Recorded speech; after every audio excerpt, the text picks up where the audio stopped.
Hello दोस्तों, welcome to your educational channel मेरा classes में आप सभी का बहुत बहुत स्वागत है। मैं हूं आपकी हिंदी की एजुकेटर डॉक्टर अलगा। जैसा कि आपको पता है कि आपके एमपीपीएससी असिस्टेंट प्रोफेसर के 2025 के एग्ज़ाम फॉर्म फिल होना शुरू हो गए हैं। आपका एमपी सेट का रिजल्ट भी आ चुका है। तो सिलेबस के अकॉर्डिंग हमने अपनी तैयारी काफ़ी पहले शुरू कर दी थी, जिसमें से लगभग हमारी आधा सिलेबस हमारा कंप्लीट हो चुका था। ठीक है, तो ये है आपका सहायक प्राध्यापक परीक्षा का सिलेबस है, ये आपका जो आपको यहाँ सामने दिखाई दे रहा है। इसमें हम देखते हैं कि जो इसमें हमारी इकाई 1 है, इसको हमने पूरा कंप्लीट कर लिया है। ठीक है, इसको हमारी पूरी पूरी तरह से कंप्लीट हो चुकी है, पूर्ण हो चुकी है। और हमने अपनी यूनिट 2, यूनिट 3 और ऑलमोस्ट यूनिट 4 हमने कंप्लीट कर ही ली है। आज जो हम पढ़ाई करने वाले हैं, आपको बताने वाले हैं, वो यूनिट 4 में हम जो हमारी रचनाएं हैं, तो रचनाओं के अंतर्गत जो हमारा सूरदास का भ्रमर गीत सार है, जिसके संपादक आचार्य रामचंद्र शुक्ल हैं, और उनकी पदों की संख्या 20 से 70 तक इसको हम आज करते हैं। और मैंने आपको बोला कि मेरा आधा सिलेबस यहाँ से कंप्लीट हो चुका है। इसका मतलब ये है कि 4 यूनिट तो हमारी लगभग ये हो रही है जो आज हम यहाँ से शुरू से कर रहे हैं, और एक यूनिट 10 हमारी कंप्लीट पहले हो चुकी थी, उसको हमने पहले कंप्लीट कर लिया था। तो इसी हिसाब से अगर हम देखें तो हमारा आधा सिलेबस कंप्लीट हो चुका है। सूरदास के भ्रमर गीत सार की यदि हम बात करते हैं, तो इसमें एक वीडियो मैं अभी प्रीवियस में बना चुकी हूँ, जिसमें मैंने आपको बताया है कि भ्रमर गीत सार, तो ये भ्रमर गीत की प्रस्तावना क्या है, क्या क्या आया, कहाँ से आया। ये हमको मिलता है श्रीमद् भागवत पुराण में मिलता है, जिसके दशम स्कंध में 46वें और 47वें अध्याय में हमें इसका उल्लेख मिलता है। ठीक है, और फिर हम यहाँ पर देखते हैं पद संख्या 20 से 70। तो हमने 20 से लेके 25 तक वहां पर कंप्लीट कर लिया था। अब जो हम कंप्लीट करेंगे, वो कोशिश करेंगे कि करीब करीब हमारा आधे से अधिक हो जाए।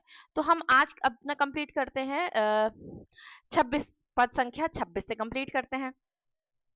तो यहाँ हम देखते हैं, यहाँ पर जो भ्रमर गीत में चल रहा है, ये चल रहा है गोपियों का और उद्धव का संवाद चल रहा है। ठीक है, तो उद्धव गोपियों के संवाद में यहाँ पर हम देखते हैं कि जो गोपियां हैं, वो जो उद्धव है, उद्धव को तरह तरह से इस बात के लिए अपना तर्क देती हैं कि ये जो तुम हमें निर्गुण की बात सिखाने आए हो, ये हम पर नहीं जचती हैं, क्योंकि हम श्री कृष्ण के प्रेम में और श्री कृष्ण की भक्ति में इस कदर डूब गए हैं, इस कदर हम उसमें हमने उसको अपने जीवन में उतार लिया है कि अब हमें ये निर्गुण और योग की बातें अब हमारे जीवन में नहीं उतर सकती हैं। इधर से उद्धव प्रयास कर रहे हैं, उधर से गोपियां प्रयास कर रही हैं। तो यहाँ कहते हैं कि ए अली, मतलब हे सखी, योग में क्या अच्छा है। ठीक है, योग में क्या अच्छा है। और जो गोपियां मतलब योग के उपदेश को निरर्थक बता रही हैं। क्या कह रही हैं? कह रही हैं कि नंद नंदन की रस रीति को छोड़कर निर्गुण की शिक्षा फीकी है। कह रही हैं कि ये जो नंद नंदन है, यानी श्री कृष्ण है, तो श्री कृष्ण को प्रेम को छोड़कर निर्गुण ब्रह्म के ज्ञान को वो नीरस बतला रही हैं। आगे कह रही हैं कि कानों से कुछ देखते सुनते नहीं, ज्योति ज्योति का ध्यान करते। मतलब कौन? जब योग करते हैं तो क्या करते हैं कि योग की साधनाओं की बात यहाँ गोपियां कह रही हैं कि देखते सुनते कुछ नहीं है, बस ज्योति ज्योति का ध्यान करते हैं। आगे क्या कह रही हैं? कह रही हैं कि सुंदर श्याम दयालु कृपा निधि को कैसे भुलाया जा सकता है। पूछ रही हैं कि कैसे भुलाया जा सकता है, अर्थात कि कृष्ण के प्रेम को वो भी भूल नहीं सकती। आगे कह रहे हैं कि रसीली मुरली की ध्वनि सुनकर वह वही कौतुक रस भूले। वह कौन वो कौतुक रस भूल सकता है? इतनी प्यारी मुरली की, श्री कृष्ण की मुरली की जो धुन है, उसको भैया एकदम से कैसे भूल सकते हैं। ठीक है, कह रही हैं कि अपनी भुजा गले में डालकर गोपियों के सुख फूले। अब क्या है इसमें? इसमें ये है कि गोपियां कृष्ण के साथ बिताए हुए जो सुखी पल है, जो सुखद पल है, उनको याद कर रही हैं। आगे कहती हैं कि लोक लाज और कुल का भ्रम छोड़कर प्रभु मिलकर घर वन में खेले। कह रही हैं कि कृष्ण के साथ उनकी जो जो लीलाएं थी गोपियों की, वो सब उसके उद्धव के सामने उसका बखान कर रही हैं। कह रही हैं कि अब तुम देवता खिलाने आए हो, या योग का जहर की, ये योग के जहर की बेल है। यानी गोपियां उद्धव के योग के उपदेश को जहर के समान बतला रही हैं। आगे कहते हैं कि हमरे कौन योग व्रत साधे। कह रही हैं कि हमारे लिए कौन योग व्रत साधेगा। कौन साधेगा व्रत? यहाँ मतलब अपनी योग की साधना को गोपियां अनुपयुक्त बता रही हैं। कह रही हैं कि मृग चर्म भस्म धारण करना, जटा और जटा धारण करना, कौन इतनी आराधना करेगा। कौन अवराध है, मतलब कौन इतनी आराधना करेगा। अर्थात योग की जो आप बात हमें सिखाने आए हो उसकी बहुत कठिन साधनाएं हैं। आगे कह रही हैं कि जिसकी कोई थाह नहीं है, ठीक है, जिसकी कहीं थाह नहीं मिलेगी, जो अगम है, अपार है, तो ऐसी योग साधना कौन करेगा।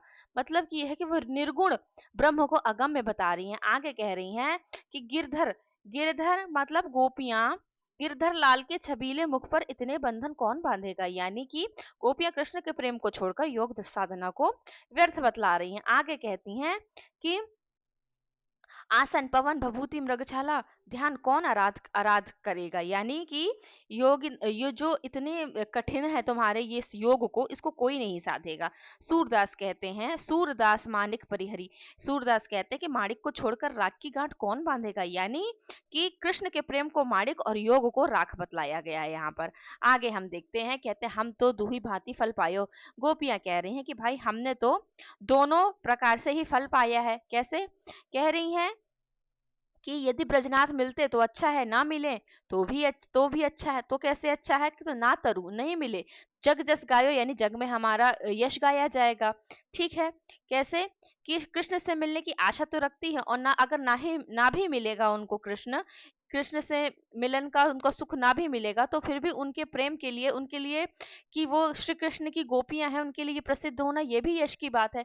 आगे कह रहे हैं कि कहाँ वे कमला के स्वामी के साथ मिलकर एक पंक्ति में बैठी। ठीक है, कह रहे हैं कि नहीं, कह रहे हैं कि कहाँ वे गोकुल की गोपियां सब वर्णहीन लघु जाति की, ठीक है, और कहाँ श्री कृष्ण कौन जो कमल कमला के स्वामी हैं, ठीक है, उनके साथ एक पंक्ति में बैठी, तो वो अपने आप को लघु जाति की भी बता रही है, वर्णहीन भी बता रही है, लेकिन उनके लिए फिर भी ये सौभाग्य की बात है कि वो श्री कृष्ण के साथ अपनी निकटता को सौभाग्यशाली बतला रही हैं। आगे कह रही हैं कि निगम ध्यान मुनि ज्ञान से अगोचर वे गोकुल निवासी हो गए। वो ते भय घोष निवासी, वो गोकुल के निवासी हो गए, अर्थात कृष्ण कृष्ण को वेदों और मुनियों के लिए भी वह दुर्लभ मानती है। जो हमारे लिए गोकुल निवासी हो गए, वे वो वेद और मुनियों के लिए भी ये सब चीजें दुर्लभ है। आगे वो कह रहे हैं कि अब उस पर अब सच कहो मुक्ति किसकी दासी है, यानी कि कृष्ण के प्रेम को मुक्ति से भी बढ़कर मान रही हैं दासियां, ओ गोपियां। आगे कह रहे हैं कि योग कथा विनती करती हूँ उधो बार बार मत कहो मुझसे, योग कथा के बारे में विनती कर रही हूँ उधो मुझसे बार बार ना कहो। सूरदास कहते हैं कि शाम को छोड़कर जो और किसी को भजता है उसकी माता राख हो जाए, यानी सूरदास जी गोपियों के माध्यम से कृष्ण के प्रति अपनी अनन्य भक्ति को यहाँ पर व्यक्त कर रहे हैं। आगे कहते हैं कि इन नेत्रों में पूर्णता भरी हुई है, पूर्णता इन नयनन पूरी कह रहे हैं, इन नैनों में पूर्णता भरी है। कैसी पूर्णता भरी है कि उनके नैनों में श्री कृष्ण ही भरे हुए हैं, यानी कृष्ण के रूप से वे तृप्त हैं। आगे कह रही हैं कि तुम जो कानों से सुनकर समझते हो, ठीक है, तुम जो कानों सुनो, ये यही दुख मरती मुसूरी, यानी कि ये उसी दुख से मूर्छित होकर मरती हैं। यानी उद्धव जो तुम ये उद्धव का जो ये ज्ञान है उसको वो निरर्थक बतला रही। आगे कह रही हैं कि हरि अंतर्यामी सब जानते हैं, बुद्धि वचनों को विचार कर पूर्ण करती हैं, यानी कृष्ण सब कुछ जानते हैं। यहाँ वो गोपियां ये कह रही हैं कि वे रस रूप रत्न सागर निधि क्यों मणि पाकर धूल खिलाते हो, यानी कि कृष्ण के प्रेम को रत्न और योग को वो धूल बतला रही हैं गोपियां उद्धव के सामने। आगे कह रही हैं कि रहु रे कुटिल रुक जा, रुक जाओ कुटिल चंचल मधुर मधुर लंपट, कहाँ संदेश कहते हो कड़वा झूठ है। ये उद्धव को बोला जा रहा है, कह रहे हैं कि उद्धव को कठोर वचन कहती हैं कहाँ मुनि ध्यान कहाँ ब्रज युवती, कहाँ मुनि ध्यान कहाँ ब्रज युवती, कैसे वज्र को चूर्ण किया जाए, बतलाओ तुम। गोपियां मतलब योग को उनके लिए असंभव बतला रही हैं, कह रही हैं कि देखो उद्धव, देखो प्रकट सरिता यानी नदी सागर तालाब और शीतल सुंदर स्वाद रुचि सुंदर, हाँ, ये स्वाति जल हृदय में बसता है और चातक चित्त हृदय को सब कुछ झिराता है। क्योंकि जो ये जो है तुम्हारा स्वाति जल, जो स्वाति नक्षत्र का जल है, उसके लिए वो हमारे हृदय में वो जल बसता है, और जो हमारा चित्त है वह चातक के समान है, जो केवल उसी जल से सींचा जा सकता है, उसी से उसको संतोष मिलता है, लागत सब जूरी, उसके अलावा सब हमें व्यर्थ लगता है। यानी गोपियों के माध्यम से सूरदास जी कह रहे हैं कृष्ण के प्रति गोपियों की और अपनी अनन्य भक्ति को यहाँ प्रकट किया जा रहा है। आगे कह रहे हैं हम ते हरि कबहू ना उदास, कह रहे हैं हमसे हरि कभी उदास नहीं होते हैं। गोपियां मतलब यहाँ कृष्ण के साथ अपने मधुर संबंधों का वर्णन कर रही हैं कि राति खवाए पियाए अधरस क्यों बिसरत सो ब्रज को बस, कह रही हैं कि रात को खिला पिलाकर अधर का रस क्यों भूलते हो वो ब्रज का वास, यानी कृष्ण को ब्रज की याद दिला रही हैं। कह रही हैं तुमसे प्रेम कथा कहना मानो घास काटना है। अब कह रही हैं कि उद्धव को बोल रही कि तुमसे प्रेम कथा कहना मानो घास काटना हो, क्योंकि तुम उस योग्य नहीं हो। क्यों? बहिरो तान स्वाद कह जानो गूंगो बात मिठास, यानी कि बहरा तान का स्वाद कहाँ जानेगा और गूंगा मिठास की बात कैसे जानेगा।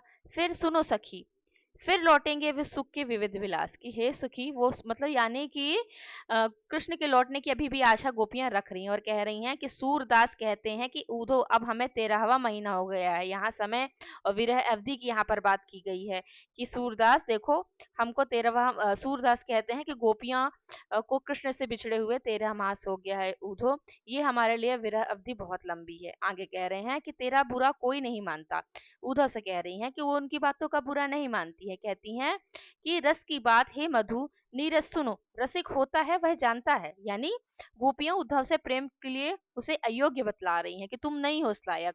दादुर जैसे मेढक कमल के पास रहता है, क्या जन्म से रस पहचानता है? मेढक रहता तो कमल के पास है, लेकिन उसकी विशिष्टता को वह नहीं जान सकता। ऐसे ही उद्धव प्रेम के लिए अयोग्य हैं, वो नहीं समझ सकते।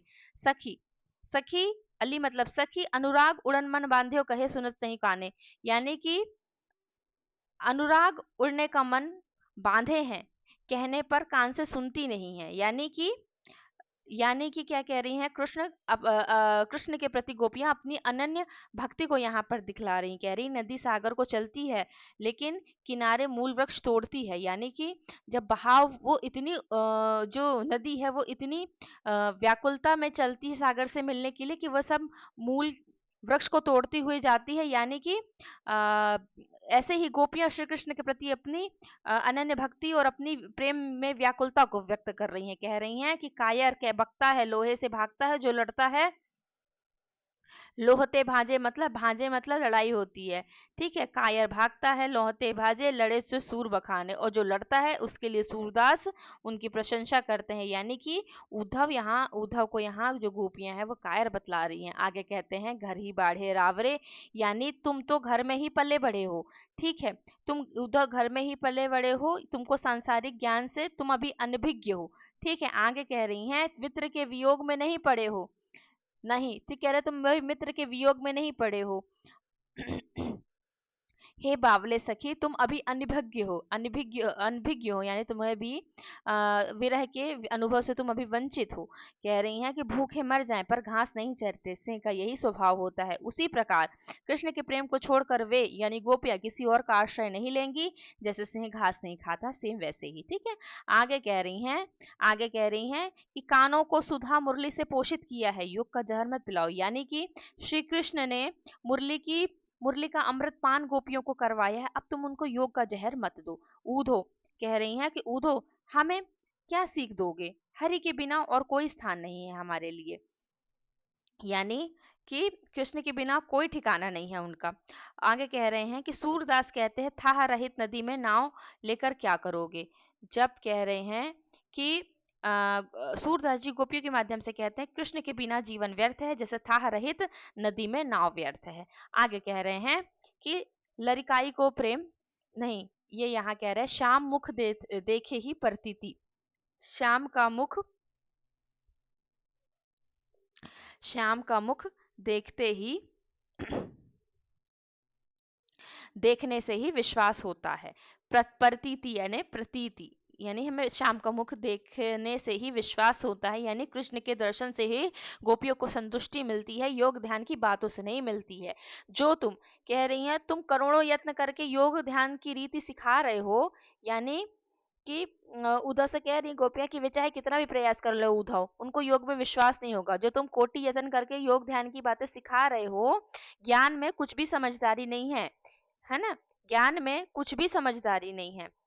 ना ही कछु सयान ज्ञान में, यह हम कैसे माने। इसमें तो कुछ समझदारी नहीं है, तो हम इसको कैसे मान लें? कहो, कहो क्या कहें, इस आकाश को हृदय में कैसे लाएं? कह रही हैं कि इस निर्गुण ब्रह्म जैसे निर्गुण ब्रह्म को आकाश के समान अगम्य मान रही है, और कह रही है कि हम उसको अपने हृदय में कैसे बसाएं। कह रही हैं कि यह मन एक एक उस मूर्ति को भौरा कीट के समान मानता है, उस कीट के समान मानता है। तो गोपियां कह रही हैं कि उनका मल केवल कृष्ण की मूर्ति में रमा है। सूर शपथ देकर पूछते हैं कि हे उद्धव, सूर आगे कहते हैं सूरदास कि सूर शपथ दे बूझत उधो, सूर शपथ दे के पूछते हैं गोपियों के माध्यम से कि हे उधो, बताओ क्या ये ब्रज के लोग समझदार हैं? समझदार मतलब यहाँ पर कि क्या वे इस निर्गुण ब्रह्म को अपने हृदय में बसाने के लिए सक्षम है? आगे कह रहे ए अली, नहीं, आगे कह रहे हैं लड़काई को प्रेम कहाँ। आगे कह रहे लड़काई, लड़काई मतलब क्या होता है? बचपन, है ना? तो बचपन, बचपन का जो, एक मिनट,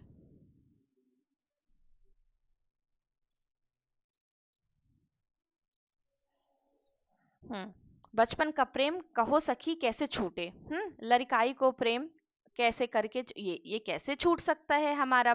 यानी कृष्ण के प्रति अपने अटूट प्रेम को गोपियां व्यक्त कह रही हैं कि ब्रजनाथ के चरित्र को क्या कहूँ, वह अंतर्मन को लूट रहा है। ठीक है, यानी कि कृष्ण की लीलाओं को याद करके गोपियां व्याकुल हो जा रही हैं। कह रही हैं कि उनकी चंचल चाल, मनोहर दृष्टि, मंद मुस्कान और गायन, ठीक है, और नंद नंदन का नटवर वेश, और उनका घर और वन में क्रीड़ा करते हुए आना, यानी वो सारी चीजों को उनकी कृष्ण की सौंदर्य मधुरता का स्मरण कर रही हैं, फिर उनकी विभिन्न लीलाओं का स्मरण कर रही हैं। आगे कहती हैं कि चरण कमल की शपथ, चरण, चरण कमल, चरण कमलों की शपथ करते हैं हम कि यह संदेश मुझे विष के समान लग रहा है। ठीक है, यानी कि उद्धव का जो संदेश है निर्गुण का, वो गोपियों को असहनीय लग रहा है। आगे सूरदास कहते हैं मुझे मोहन की याद सोते सोते, सोते जागते एक क्षण भी नहीं भूलती है। ठीक है, यानी कि गोपियां के माध्यम से कृष्ण के प्रति सूरदास ने अपने अनन्य प्रेम को व्यक्त किया है। आगे कहते हैं अटपटी बात, तुम्हारी अटपटी बात कौन सुनेगा? उद्धव को बोल रही हैं गोपियां कि तुम्हारी अटपटी बात कौन सुनेगा, यानी कि योग का उपदेश अटपटा बतला रही हैं। वो योग के उपदेश को कह रही, हम अहीर, अबला और मूर्ख हैं, हमें योग कैसे शोभा देगा? ऐसे प्रश्न कर रही हैं कि भैया हम तो अहीर हैं, अबला है और मूर्ख है, हमें कैसे शोभा देगा ये यहाँ पर? यानी कि अपनी अयोग्यता बता रही हैं और कृष्ण के प्रति अपने प्रेम का वर्णन कर रही हैं। कह रही हैं कि जैसे बुचही, यानी कि गूंगी, खूबी, आंधरी यानी अंधी, काजर काली, ठीक है, आंधरी काजर, और नकटी पहिरे बेसरी, बेसरी मतलब होता है नाक में पहनने वाला आभूषण। ठीक है, ये एक बार आपसे पूछा गया था। ठीक है, एक सेकेंड। हाँ, तो गोपियां यहाँ पर जैसे जो उद्धव उद्धव संदेश लेकर आए हैं योग का, उसके लिए जो गोपियां हैं वो अपने आप को अनुपयुक्त बता रही हैं। कह रही हैं,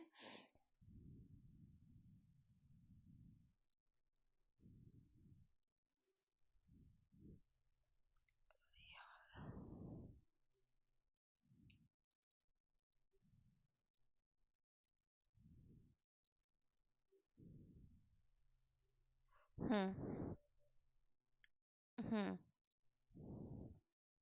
जैसे यहाँ पर होता है, बूची का मतलब कान, कान से होता है, कान में पहनने वाला गहना खूबी, आंधरी मतलब आंधी के लिए काजल, नकटी मतलब जिसके नाक नहीं है उसके लिए बेसरी। तो यहाँ पर ये आपसे पूछा भी गया था, है ना? तो तो जैसे ये लोग अपने अयोग्य हैं, इसके लिए ये लोग अयोग्य हैं, वैसे ही जो आपके जो गोपियां हैं वो भी वो भी निर्गुण और निर्गुण ब्रह्म और योग की साधना के लिए अयोग्य हैं। आगे कह रही है मुंडली पाटी पारन। जैसे मुंडली मतलब मुंडी, मुंडी मतलब जिसके सिर पे बाल ना हो, पाटी मतलब साधारण भाषा में हम कह सकते हैं उसको कि जिसके कंघी को हम पाटी बोल सकते हैं। ठीक है, तो मुंडली पाटी पारन चाह कोढ़ी अंगही केसर, यानी कि मुंडली पाटी पाड़ना चाहे और कोढ़ी शरीर पर केसर लगा, यानी योग उनके लिए असंभव है। ठीक है, योग गोपियों के लिए क्या है, असंभव है। और और आगे कह रही हैं कि बहरी से पति सलाह करे तो उत्तर किससे पाएगा, बहिरे सो पति, तो उत्तर किससे पाएगा। यानी गोपियां उद्धव के उपदेश को व्यर्थ बता रही हैं। आगे कह रही ऐसा न्याय है उसका जो हमें योग सिखा रहा है। बताओ, आगे कह रही हैं कि जो तुम हमें लाए कृपा करके हमने सिर चढ़ा लिया। जो तुम लाए हो संदेश, जो भी, उसको हम स्वीकार करते हैं, लेकिन हम उसको अपने हृदय में नहीं बता सकते हैं। सूरदास कहते हैं कि विष के नारियल की भी वंदना की जाती है। जैसे विष में जो नारियल रहता है उसको भी वंदना की जाती है, यानी कि उद्धव के संदेश को स्वीकार कर लिया है, लेकिन वह विष के समान है। ठीक है, वो विष के समान है। आगे कह रहे हैं कि बरु वे कुब्जा भलो कियो। कुब्जा ने क्या किया, भला किया। क्या भला किया कुब्जा ने, कुब्जा ने भला किया, कुब्जा ने भला किया, क्या किया कि कृष्ण के प्रति कुब्जा के प्रेम की सराहना कर रही हैं वो लोग। क्या बोल रही हैं कि समाचार सुनकर मेरा हृदय कुछ शांत हुआ। जब ये श्री कृष्ण जब मथुरा जाते हैं ना, मथुरा जाने के बाद मथुरा जाने के बाद वहां उनकी भेंट किससे होती है, कुब्जा से होती है। तो वहां का संदेश जब ब्रजवासी मतलब गोपियों को मिला, तो उसके बारे में बतला रही हैं कि कुब्जा ने अच्छा किया। क्या किया, यह सुनकर मेरा हृदय थोड़ा शांत हुआ। कह रही हैं कि जिसके जिसके गुण गति नाम और रूप को हरि ने हार कर वापस नहीं दिया। जिसके गुण गति नाम, हारियो, एक मिनट,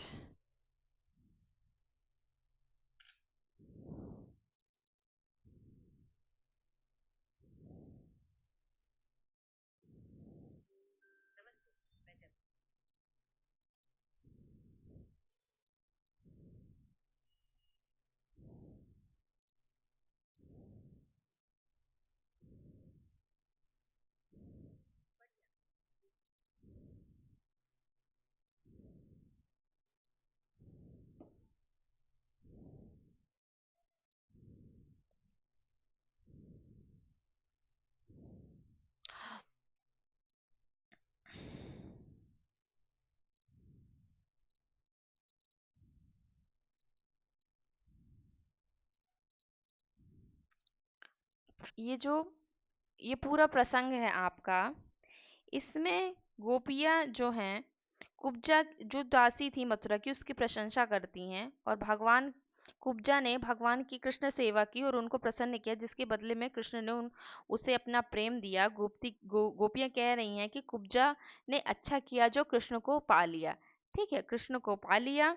और गोपियां उद्धव से कह रही हैं कि कृष्ण के मथुरा जाने का समाचार सुनी सुनी समाचार उधम मोह कछु सिरात ही हो। कह रही हैं कि उनका मथुरा जाने के समाचार सुनकर उनका हृदय जल रहा है।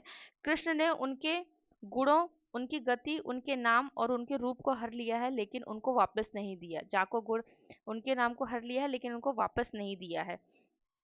आगे कह रही हैं कि कृष्ण की निष्ठुरता के बारे में यहाँ कह रही हैं, यहाँ कृष्ण की निष्ठुरता के बारे में कह रही हैं कि कृष्ण ने उनका मन हर लिया है और वे सिर्फ हंसते हैं।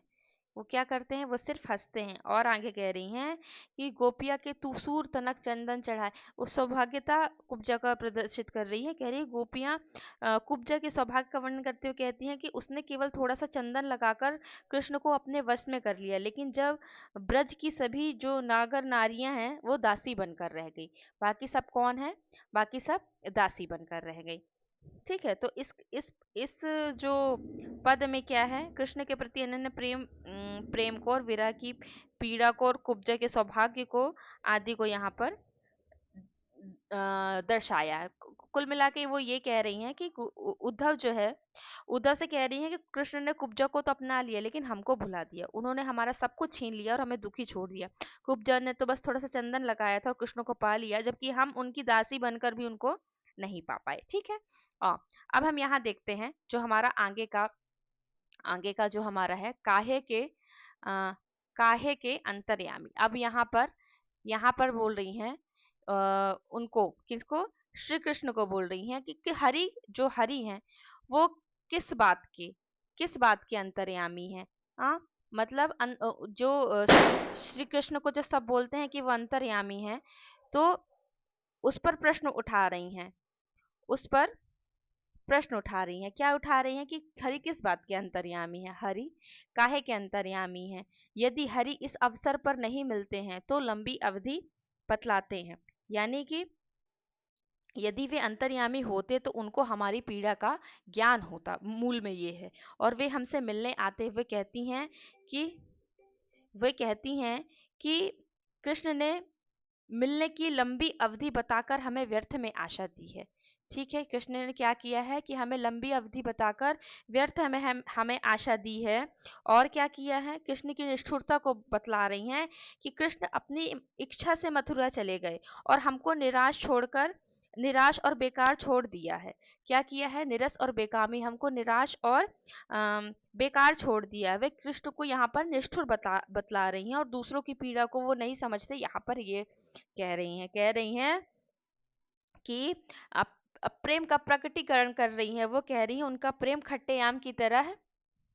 उनकी यहाँ है ना कि कहे सो पीर पराई जाने, जो हरि गरुणगामी, जो गरुड़गामी यानी जो गरुड़ यात्रा करते हैं, उनके लिए जो दूसरों की पीड़ा नहीं समझ रहे, मथुरा हमें छोड़ दिया है, वो निष्ठुर हैं। और क्या कर रहे हैं कि उनका प्रेम जो है खट्टे आम की तरह, खट्टी आमी जैसे खट्टे आम की तरह खुल गया है। यानी कि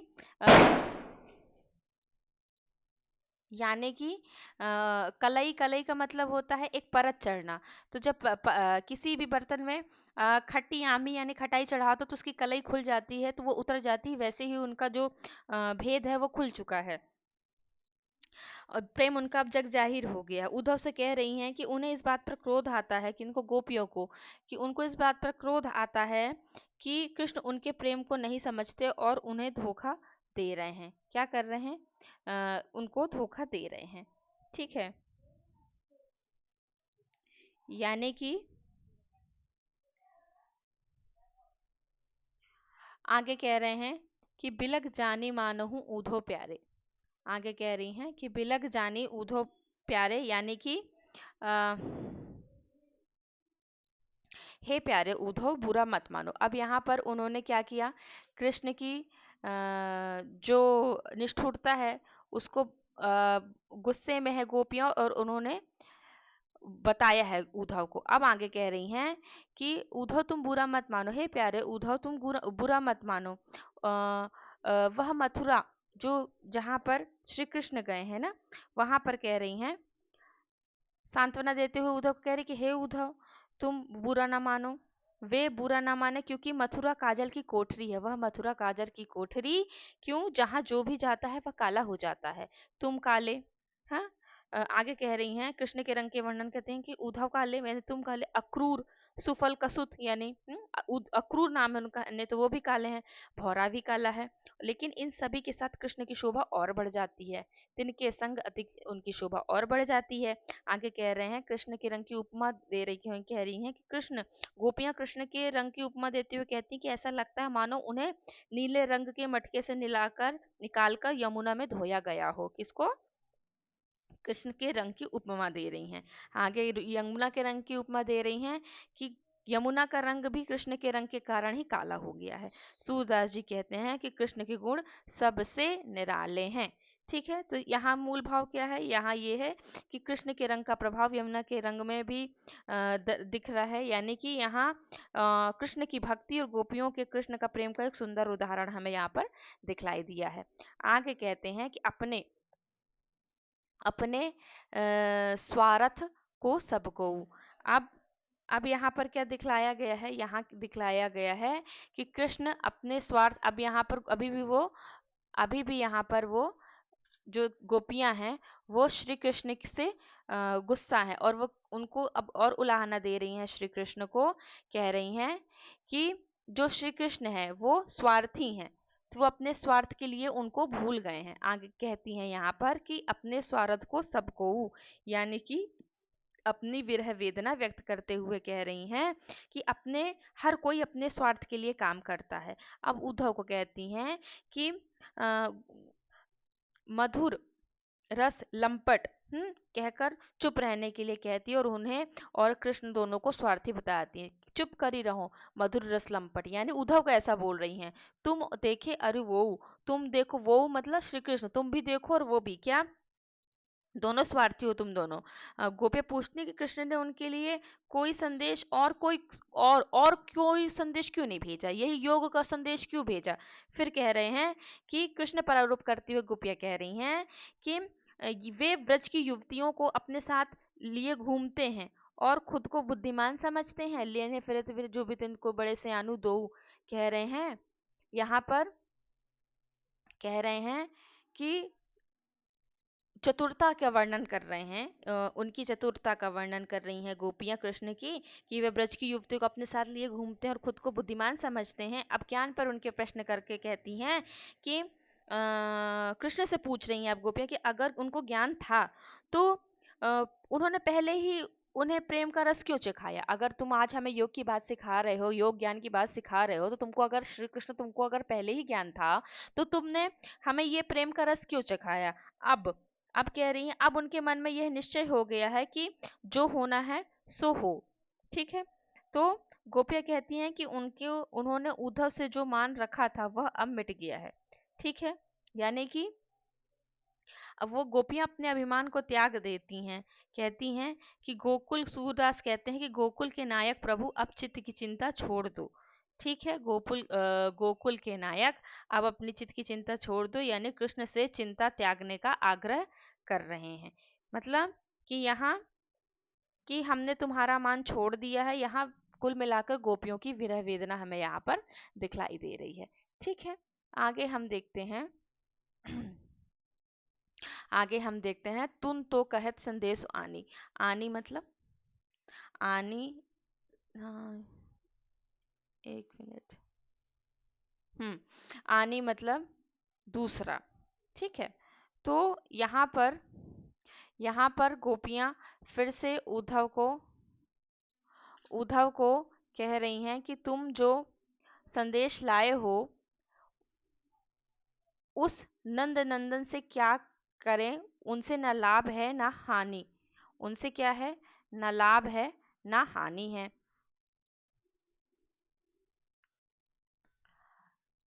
यानी कि उद्धव से संदेश की बात कर रही हैं और कह रही हैं कि गोपियां कृष्ण के प्रति अब उदासीन हो जा रही हैं। कह रही हैं कि तुम जो संदेश लाए हो उसका क्या करें।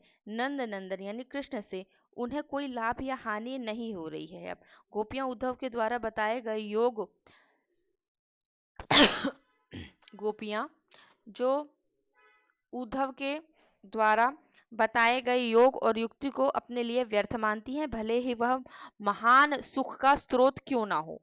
ठीक है, महा सुख की खान क्यों ना हो वो। आगे कह रही हैं कि उनका मन श्याम सुंदर कृष्ण के प्रेम में हिल मिलकर संतुष्ट है।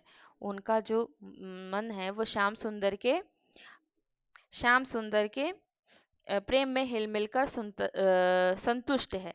आगे कह रही हैं कि 16 लोहे को पारस छूकर 12 प्रकार का सोना बना देता है। ठीक है, वैसे फिर वह चुंबक के समान लिपटे जाने की चाह कहाँ है। यानी कि गोपियां कृष्ण के प्रेम की तुलना पारस से कर रही हैं और कृष्ण के साथ बिताए गए मधुर पलों को याद कर रही हैं। कह रही हैं कि रूप रहित निराकार निर्गुण को वेदों ने भी परम नहीं जाना है। ठीक है, यानी निर्गुण ब्रह्म को वो अगम्य बता रही हैं। और आगे सूरदास कहते हैं कि अब उससे अब किस विधि से पहचान की जाए, जिसको वो वेद ने भी नहीं जान पाया है जिसको, तो आपको उसको अब किस विधि से जाना जाए, यानी कृष्ण के प्रति अपनी विरह वेदना प्रकट करती हैं और योग को अगम्य बतला रही हैं। आगे कह रही हैं कि हम तो कान्ह केली की भूखी। ठीक है, कान्ह केली, कान्ह केली यानी हम तो कान्हा की जो क्रीड़ाएं हैं, ठीक है, हम तो कान्हा की क्रीड़ाएं हैं उनकी भूखी हैं, यानी कि कृष्ण की लीलाओं का यहाँ पर वो उनको याद कर रही हैं और कह रही हैं कि हम तो कृष्ण की लीलाओं की भूखी हैं, उनके प्रति जो प्रेम है उनको व्यक्त करते हुए कह रही हैं कि हम उनकी लीलाओं की भूखी हैं, और विरह से दुखी विरहिणी तुम्हारा निर्गुण कैसे सुनेगी, यानी कि अपनी अ, असमर्थता वो यहाँ पर व्यक्त कर रही हैं और कह रही हैं कि विरह की पीड़ा से व्याकुल होकर वे तुम्हारे निर्गुण ब्रह्म का ज्ञान कैसे सुन सकती हैं, कैसे यहाँ पर सुन सकती हैं। आगे कह रही हैं कि आ, उन्हें गोपियाँ कह रही हैं कि उन्हें नहीं पता कि योग किसके लिए है, ठीक है, उनको नहीं पता कि योग किसके लिए है, यानी ज्ञान की वो निरर्थकता बता रही है। यहाँ पर आगे उद्धव को सलाह देते हुए कह रही हैं कि वे उनके पैर छूती हैं और उनसे उनसे उन्हें सलाह दे रही हैं कि वे यह ज्ञान मथुरा के उन लोगों को दें जो बावरे और पागल लोग हैं। आगे कह रही हैं कि गोपियां उद्धव से कहती हैं कि वे उनके लिए अंजन आभूषण वस्त्र और सुंदर तान लाएं। किसकी श्रृंगार की इच्छा है, गोपियों के लिए लाएं, और क्या ना लाएं, योग का त्याग बतला रही है कि गोपियां कहती हैं कि दंड कमंडल भस्म और अघारी यानी योग के प्रतीक हैं ये सब, वो युवतियों को देने की क्या आवश्यकता है, अगर तुम्हें लाना ही तो हमारे लिए ये लाओ, ये सब हमें नहीं चाहिए। यानी कि यहाँ पर क्या हो रहा है, यहाँ पर गोपियां अपनी विरह वेदना भी बतला रही हैं और उनके लिए कह रही योग उनके लिए नहीं है, और उनको बतला रही हैं कि श्रृंगार श्रृंगार है उनके लिए योग नहीं है उनके लिए, ठीक है, योग ज्ञान उनके लिए नहीं है। आगे कह रही हैं कि सूर देखी दृढ़ता, सूरदास जी कहते हैं गोपियों की दृढ़ता देखकर उद्धव ने यह व्रत पाया कि गोपियां कृष्ण के प्रति अपने प्रेम पर अटल हैं। ठीक है, यहाँ पर तो कुल मिला के यहाँ पर यह है कि विरह की पीड़ा है और कृष्ण के प्रति प्रेम में अटल है, ये यहाँ पर हमें इस पद में दिखलाई देता है। अच्छा आगे ये कह रहे हैं कि कहे कृपानिधि हो कृपाल प्रेम पढ़त पठायो। आगे कह रहे हैं कि हे कृपानिधि कृपालु, कृपानिधि कृपालु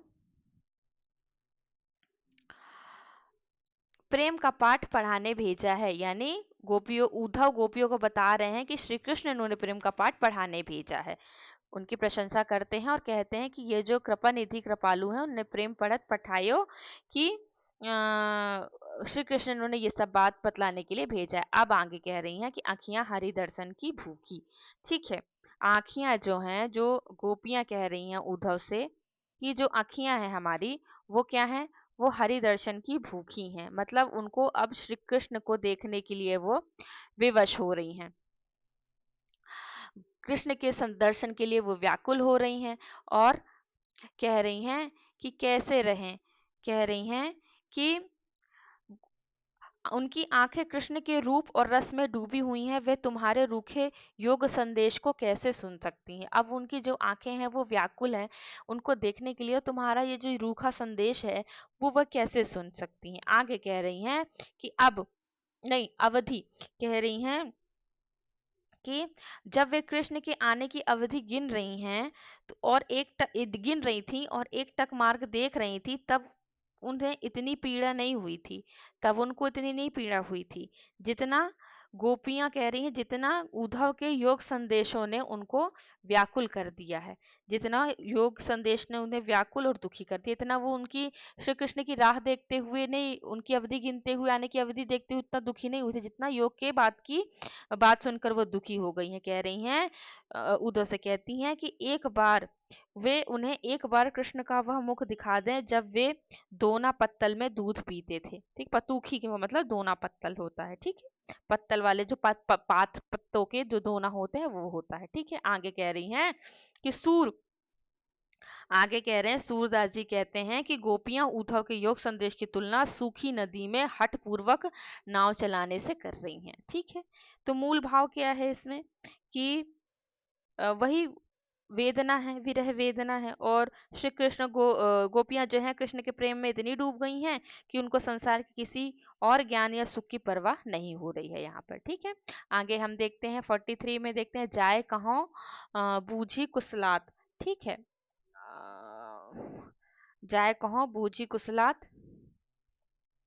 एक मिनट, इसको थोड़ा सा छोटा कर देते हैं। हम्म, जाए कहाँ बूझी कुसलात, यानी कि यहाँ पर बोला जा रहा है कि जाकर कुशलता पूछो, यानी कि गोपियां उद्धव से कृष्ण की कुशलता पूछने के लिए कह रही हैं।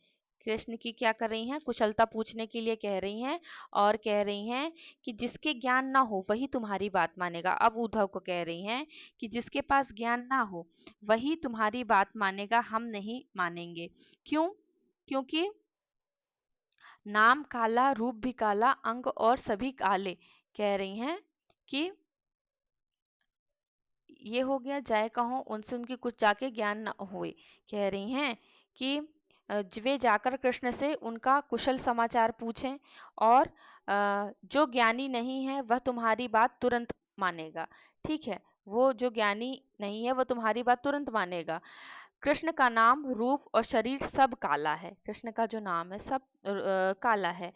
और क्या है, और कह रही हैं कि काले रंग की अब यहाँ निंदा कर रही। अभी कुछ पंक्तियों में ऊपर हमने देखा था कि बड़ाई हो रही थी, अब यहाँ पर निंदा हो रही है। कह रही हैं कि अगर काला रंग अच्छा होता, अच्छा रंग होता, काला रंग अगर अच्छा होता तो कृष्ण अपनी पत्नी को क्यों बदलते। यहाँ कुब्जा की ओर इशारा किया गया है। ठीक है, हमको कह रही हैं कि हमें योग और कुब्जा को भोग, यह किसके मन में समा सकता है।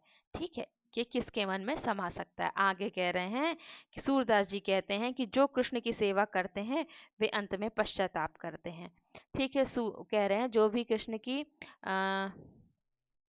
सेवा करते हैं वो अंत में क्या करते हैं, पछताते हैं। अब आगे यहाँ पर, यानी वो उन पछताते हैं का अर्थ यहाँ पर ये है कि जैसे श्री कृष्ण से जो कोई भी प्रेम करता है वो अंत में पछताता है, क्योंकि श्री कृष्ण उसको विरह देते हैं। ठीक है, श्री कृष्ण क्या करते हैं, उसको विरह देते हैं। अब आगे की पंक्तियों में हम देखते हैं, आगे की पंक्तियों में हमें बताया गया है कि कहाँ लो कीजिए बहुत बढ़ाई। कह रही हैं कि कहाँ तक बढ़ाई की जाए, कहाँ तक बढ़ाई की जाए। इसमें जो गोपियां हैं उद्धव से कह रही हैं कि तुम्हारे निर्गुण ब्रह्म की महिमा कहाँ तक करें, कहाँ तक करें तुम्हारे निर्गुण ब्रह्म की महिमा का जो वर्णन है, और वह अत्यंत गहरा, अपार, अगोचर है। क्या है वह? अत्यंत अप गहरा, अपार और अगोचर है, जहां मन भी नहीं पहुंच सकता है, मन भी नहीं पहुंच सकता है। निर्गुण ब्रह्म की निरर्थकता को उपमाओं द्वारा स्पष्ट करते कहते हैं कैसे नहीं पहुंच सकता, जैसे जल के बिना तरंग, ठीक है, दीवार के बिना चित्र और मन के बिना चतुराई।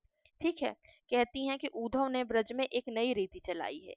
क्या चलाई है? आने मतलब दूसरी एक नई रीति चलाई है कि आ, जिस निर्गुण ब्रह्म का न रूप है, न रेखा है, न मुख है, न शरीर है न कोई सखा सहायक है, उससे निरंतर प्रेम कैसे निभाया जा सकता है? बताओ कैसे तो ता निर्गुण, ऐसे निर्गुण से निरंतर प्रेम कैसे निभाया जा सकता है? आगे कहती हैं कि उनके मन में तो श्री कृष्ण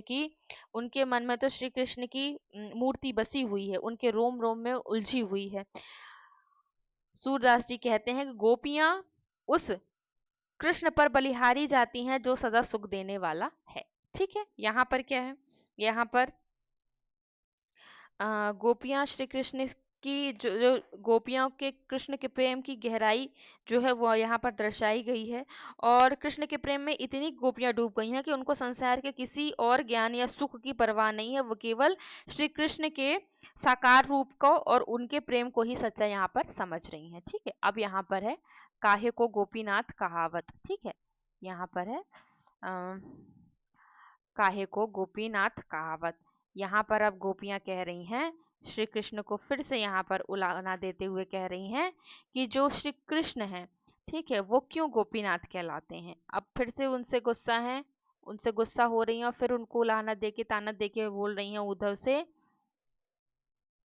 कि गोपियां कृष्ण के गोपीनाथ कहलाने पे वे प्रश्न उठा रही हैं, कह रही हैं यदि मधुकर कहते हैं, मधुकर यहाँ ये से हम यहाँ शुरू कर रहे हैं, कह रही हैं कि यदि कृष्ण उन्हें अपना कहते हैं तो वे गोकुल क्यों नहीं आते, जो पे मधुकर कहत हमारे गोकुल काहे ना आवत। फिर सपने कह रही हैं कि कृष्ण उनके प्रेम को स्वप्न की तरह पहचान कर उनको कलंकित कर रहे हैं। क्या कर रहे हैं, कलंकित कर रहे हैं। सपने में, सपने की पहचान करके जान करके हमें कलंक लगाते हो, जो यानी उनके प्रेम आरोप लगा रहे हैं कि अगर वे कुब्जा से इतने प्रसन्न थे, इतने प्रसन्न थे कुब्जा से, तो वे उसका नाम क्यों नहीं धारण करते, गोपीनाथ क्यों कहला रहे हैं। यहाँ सबसे पहले गोपीनाथ हुआ ना, तो कह रही है तो उसका नाम क्यों नहीं धरा रहे हैं, उसका नाम क्यों नहीं धर लेते हैं। और गोपिया कृष्ण की तुलना गजराज हाथी से कर रही हैं। क्या कर रही हैं गजराज हाथी से, कि जो काम के समय और दांत दिखाते हैं, कहते हैं ना हाथी के दांत खाने के और दिखाने के और, तो वही कह रही हैं, उनकी उनसे तुलना कर रही हैं। फिर आगे कहती हैं कि हम तुम्हारे ज्ञान को कहाँ से सुने। सूरदास जी कहते हैं अंत में युद्ध भी चुप हो गए, सूर अंत बिरमावत, बिरमावत यानी विराम। ठीक है, अब आगे आ, इस जो ये संपूर्ण पद है, इसमें क्या है, इसमें इसमें गोपियां उद्धव से कहती हैं कि जो गोपीनाथ, जो एक टाइटल होता है ना, टाइटल वाली बात आ जाती है कि भाई तुम तो कहलाने को तो गोपीनाथ कहला रहे हो, लेकिन सारा हमें इतना इतना ज्यादा तुम दुख दे रहे हो, तो उसी के संबंध में ये पद उद्धव को वो बोल रही हैं। आगे कह रहे हैं, आगे कह रही हैं कि अस अब कत सुरती होती राजन, यानी कि अब क्यों याद आती है राजन, राजन मतलब श्री कृष्ण, कि गोपियां श्री कृष्ण को अब यहाँ पर ताना दे रही हैं। गोपियां क्या कर रही हैं, श्री कृष्ण को ताना दे रही हैं, कह रही अब क्यों याद आती है राजन, या कृष्ण को बोल रही हैं। 10 दिन प्रेम किया स्वार्थ के लिए, अपने काम में रहे। ठीक है, क्या कह रही हैं कि दिन 10 प्रीति करी स्वार्थ हित, रहत आपने काज, यानी कि 10 दिन तक स्वार्थ के लिए प्रेम किया और फिर अपने काम में लग गए। आप क्या बोल रहे हैं कि गोपियां कहती वे सब अज्ञानी थी जो कृष्ण की मुरली की ठगी और कपट के जाल में फंस गई। हाँ, गोपियां अपने गोपियां क्या है, अपनी मुरली, अपने मन की तुलना समुद्र के पक्षी से कर रही हैं, समुद्र के पक्षी से कर रही हैं जो जहाज के चारों ओर घूमता रहता है और फिर क्या करता है, चारों, लेकिन वो और अन्य तो कहीं जा नहीं सकता है। आगे कह रहे हैं जिस दिन से कृष्ण अक्रूर के साथ चले गए हैं, उसी दिन से उनका संबंध टूट गया है। क्या हुआ है, उसी दिन से उनका संबंध टूट गया है। और गोपीनाथ पर जो अभी ऊपर पद हमने पढ़ा था वो फिर से यहाँ पर है, फिर से वो प्रश्न अपने इसी नाम पे, गोपीनाथ नाम पे प्रश्न उठा के कहती हैं कि हे प्रभु तुम लज्जा को क्यों मार रहे हो। ठीक है, गोपियों कह रही हैं कि हे प्रभु तुम लज्जा को लज्जा को क्यों मार रहे हो, यानी यानी यहाँ पर जो है गोपियां कृष्ण के प्रेम में इतनी डूबी हुई कि जब उनको धोखा मिलता है तो वे अपना जो नाराजगी है और अपनी जो निराशा है उनको व्यक्त कर रही हैं, कह रही हैं कि तुम गोपीनाथ कहलाकर भी हमें धोखा दे रहे हो, तुमको लज्जा नहीं आती, ऐसा उनका अर्थ है कहने का। आगे हम देखते हैं कि आगे वो कह रही हैं कि लिखी आई ब्रजनाथ की छाप। ठीक है, लिखी आई, लिखी आई, एक मिनट,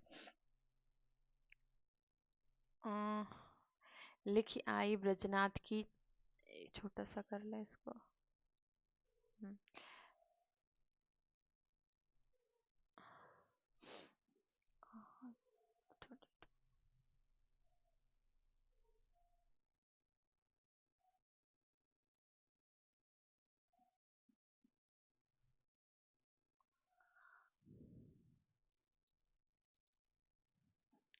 ये कौन सा पद था, 47, 47, 45,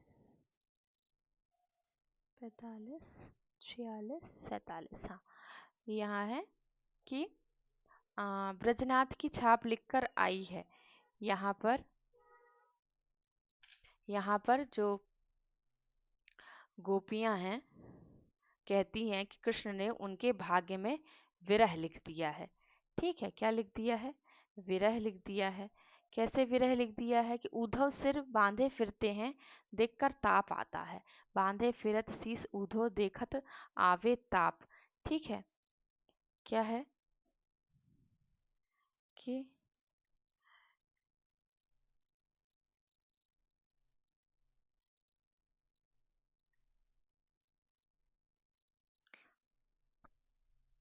देखकर हमें ताप आता है, यानी गोपियां उद्धव के योग संदेश को देखकर बहुत ही दुखी हो रही हैं। और क्या कह रही हैं? कह रही हैं कि नंद नंदन की नई रीति घर घर थाप दी जा रही है। नूतन नंद नंद दीजिए थाप। कह रही हैं कि ये जो नंद नंदन की रीति है, इनकी घर घर थाप दी जा रही है, यानी कि योग संदेश को निंदनीय यहाँ पर बतलाया जा रहा है। आगे कह रहे हैं हरि के आगे कुब्जा अधिकारी है, इसलिए यह क्रोध नहीं है। हरि आगे कुब्जा अधिकारी। ठीक है, कह रही हैं कि यहाँ पर कह रही हैं कि कृष्ण ने एक नई, यहाँ पर हो गया ना, हाँ, कृष्ण ने एक नई रीति शुरू कर दी है जिसमें वे घर घर में अपनी छाप छोड़ रहे थे, अर्थात अपनी यादों को छोड़ रहे थे, जिससे गोपियां का जो विरह है वो और भी बढ़ रहा है। और उधर से कह रही हैं कि कृष्ण ने कुब्जा को अपना अधिकारी बना लिया है। कृष्ण ने कुब्जा को अपना अधिकारी बना लिया है, जिससे उनके बहुत दुख हो रहा है। और कह रहे हैं आए कहन, यानी कि उद्धव गोपियों को निर्गुण ब्रह्म का ज्ञान देने आए हो, उपदेश देने आए हो, लेकिन जो गोपियां हैं वो कृष्ण के सगुण रूप के प्रेम में इतना डूबी हुई हैं कि उनको निर्गुण ब्रह्म की बात समझ नहीं आती। सूरदास आगे प्रश्न करते हुए कह रहे हैं कि जब गोपियां कृष्ण के प्रेम में इतनी व्याकुल हैं तो उन्हें निर्गुण ब्रह्म का उपदेश क्यों दिया जा रहा है? इसमें किसका पाप है? इसमें किसका पाप है? यानी कि आ, गोपियां इसमें प्रस्तुत पद में अपनी गोपियों की व्याकुलता और उद्धव के निर्गुण ब्रह्म के उपदेश को निरर्थक और कृष्ण के प्रति गोपियों के अनन्य प्रेम को दर्शा रहा है। ये तो सारे सारे जो हमारे पद है उसमें हमको सब में ये चीज दिखाई देती है। आगे जो है, आगे के पद में हम देखते हैं, यहाँ पर कह रहे हैं कि फिर फिरी कहा सिखावत। कह रही हैं कि गोपियां उद्धव को योग के संदेश वो बार बार उनको समझा रहे हैं गोपियों को, और गोपियां गोपियां अपना अपना तर्क दे रही हैं। अब गोपियां ऊब चुकी हैं उद्धव के ये योग के संदेश से। अब वो कह रही हैं कि बार बार क्या बात सिखाते हो, हैं? हमें बार बार क्यों ये क्या सिखाते हो? तुम हमें उस निर्गुण ब्रह्म के बारे में बता रहे हो जो हमारी समझ से परे है, हमें ये बात क्यों बार बार सिखा रहे हो? गोपियां कहती हैं कि हम तो प्रातः काल सुबह सुबह यानी कृष्ण को घर घर माखन खाते हुए देखते हैं, तुम हमें किससे दूर बतला रहे हो? जसोदा नंदन यानी कि कृष्ण हमारे प्राण हैं, हमारे जीवन के आधार हैं, हमारे क्या हैं? जीवन के आधार हैं वो।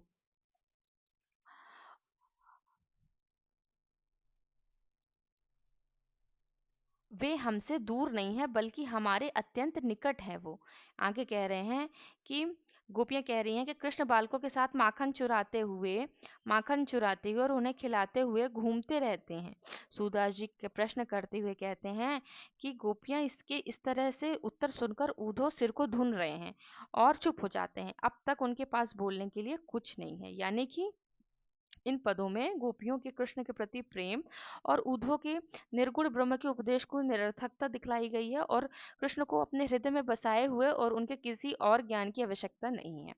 तो यहाँ पर हमारा हो गया है 48 तक, हमारा यहाँ पर हमने कंप्लीट कर लिया है।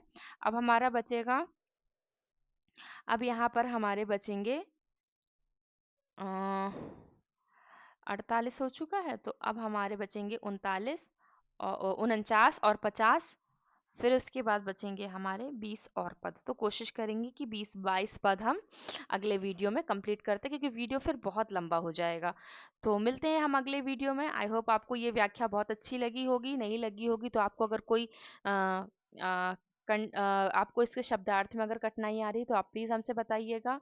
और सिलेबस के हिसाब से बस आपका ये कंप्लीट ही होने वाला है। तो मिलते हैं हम अगले वीडियो में, और आपका ये हम पूरा इसको आज कंप्लीट कर देते हैं। तो वीडियो देखने के लिए आपका बहुत बहुत बहुत धन्यवाद। बने रहिए मेरा क्लासेस पे। Thank you so